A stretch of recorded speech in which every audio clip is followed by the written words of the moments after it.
Il y a longtemps que je n'ai pas fait de vidéo pour l'amour en lumière et j'ai envie de t'en faire une. J'ai envie de te parler de quelque chose. Ce sont les sorties de corps. J'habite à Romans-sur-Isère et il se trouve que Rémi Fraisse est un Romanais. Et j'aime beaucoup les expériences qu'a fait Rémi Fraisse parce qu'elles ressemblent à ce que j'ai vécu. Je ne suis pas du tout à son niveau concernant les sorties de corps, mais cela m'est arrivé 3 fois. Et pourquoi j'aimerais t'en parler? Eh bien, parce que je crois qu'il est important de rester très concret dans ces expériences. Je vois beaucoup trop de personnes qui se disent être spirituelles, être perchées, planées. On s'est incarné dans ce monde, on a choisi de s'y incarner. C'est pas pour vivre ailleurs. C'est pour accepter notre chemin, notre route, aussi difficile soit-il. C'est pour porter notre lumière et notre rayonnement. Alors, la sortie de corps, pour moi, c'est quelque chose d'extrêmement concret. Et c'est pour ça que je veux t'en parler. Pour moi, la sortie de corps, ce n'est pas de la télépathie, ce n'est pas un rêve éveillé, c'est vraiment être projeté dans un espace différent. La conscience est projetée dans un espace différent, mais concret, de la planète. On ne part pas ailleurs. Là, on pourrait parler plutôt de voyage astral. On est toujours sur cette planète. Donc, notre conscience est autre part que là où est notre corps. Pour moi, personnellement, je le ressens comme la capacité tout d'un coup de pouvoir expanser suffisamment sa conscience pour qu'elle puisse se projeter sur la Terre, mais ailleurs que dans notre corps. Alors je vais te raconter mes 3 expériences. La première a été très étonnante, je ne la cherchais pas du tout. Un matin, je pose le pied j'étais réveillée, donc je pose le pied par terre. Et quand je pose mes pieds par terre pour me lever, je me retrouve projetée dans un espace qui n'est pas le mien. J'étais dans une cuisine, devant une scène, qui n'était pas très confortable d'ailleurs, et du coup je suis revenue immédiatement dans mon corps parce que c'était assez surprenant. Je ne connaissais pas du tout cette cuisine. Mais il se trouve qu'à l'époque, je connaissais une personne et quand je lui raconte, elle me, elle me, bah, elle me dit mais c'est ma cuisine. Donc je m'étais projetée à des centaines de kilomètres parce qu'on n'était pas du tout à côté.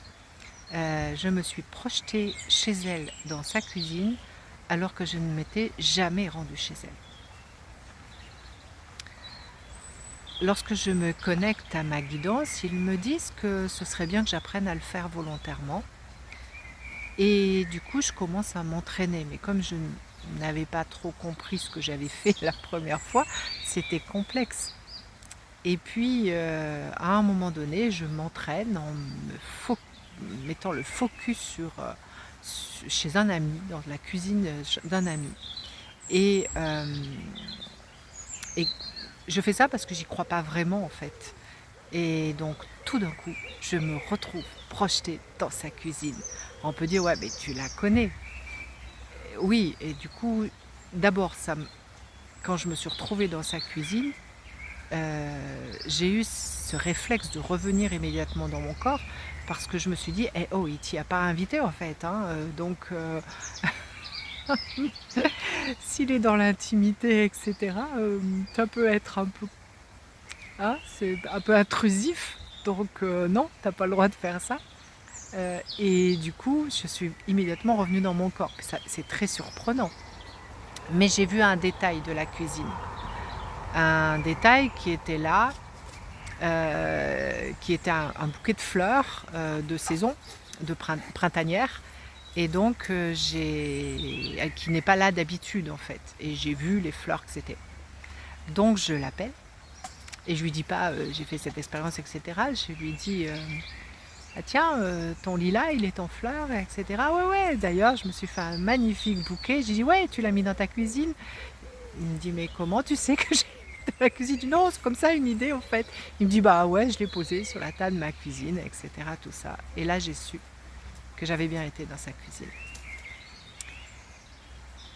Et puis j'ai laissé tomber parce que en fait j'ai eu peur. Ça m'a vraiment fait peur de me retrouver en dehors du lieu où j'étais. Et puis c'est une sacrée capacité. Et du coup j'ai dit je recommencerai ces expériences plus tard. Pour l'instant, je ne me sens pas encore prête à faire ce genre d'expérience. Et puis un matin, je me réveille et je me retrouve projetée au-dessus d'une eau d'une beauté incroyable. C'était comme un puits. L'eau était contenue dans un espèce de cylindre, mais je n'en voyais pas les parois. Et une eau d'une beauté indescriptible. Je n'ai jamais vu une eau aussi belle. Et au fond, il y avait une espèce d'objet, de cylindre. Et j'en parle à mon mari. Et il se trouve que mon mari travaille dans le nucléaire. Et il me dit, mais ce que tu as vu, c'est une centrale nucléaire, c'est le cœur d'une centrale nucléaire. Et cette eau est effectivement d'une beauté incroyable. Les gens qui travaillent là doivent faire attention parce que c'est une eau qui est tellement belle que presque ça nous attire à aller plonger dedans. Et lui on l'a vu, il ne travaille pas en centrale, mais il en a vu une. Donc il savait très bien de quoi je parlais.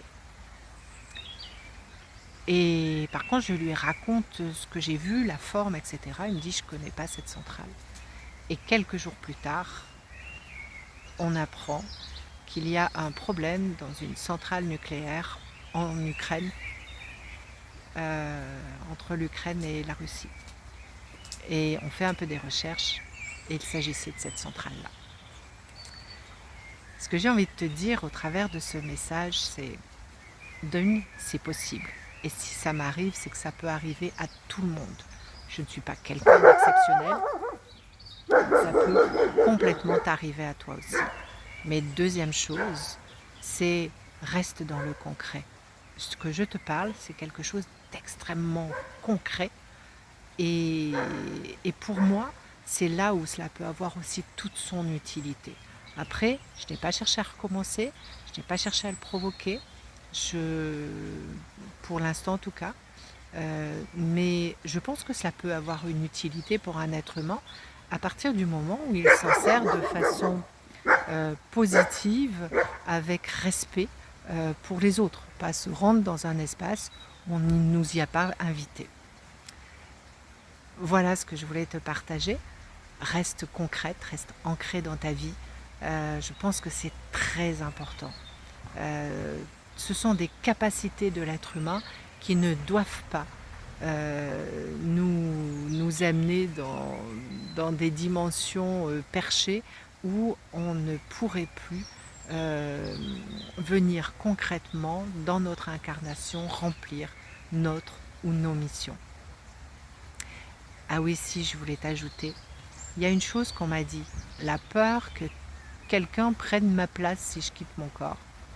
Franchement, et c'est là où je rejoins Rémi Fraisse, je ne le crois pas possible du tout, parce que j'ai senti ça comme une expansion de ma conscience, pas comme en réalité mon âme a quitté mon corps. Non, j'ai toujours été en même temps dans mon corps.